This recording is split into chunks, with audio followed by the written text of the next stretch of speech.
Masquera say Zimbabwe, welcome to our channel, Zoom Confessions and Deep Secrets. Kana kari kutanga kukuya paneno channel. Please don't forget to subscribe. Kana chunga taroka subscriber.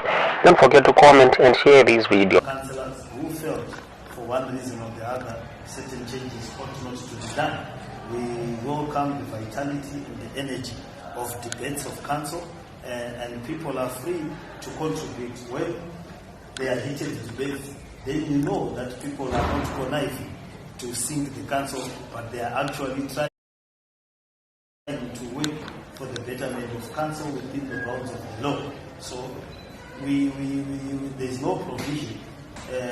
Our understanding of the law is very different as councillors, and sometimes our levels of comprehension are different depending on the tools one developed for themselves before they become councillor. So sometimes someone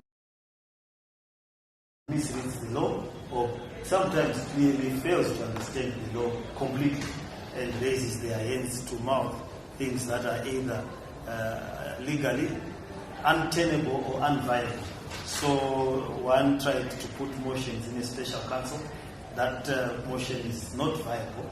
The constitution is very clear on how a councillor leaves office and how a mayor leaves office, and one of them is certainly not by passing motions in the chambers.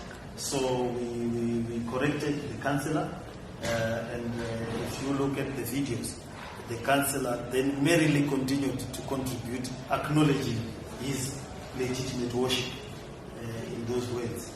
So after correcting him and after calming him down, as you know, when we prepare to come to meetings, people take different substances.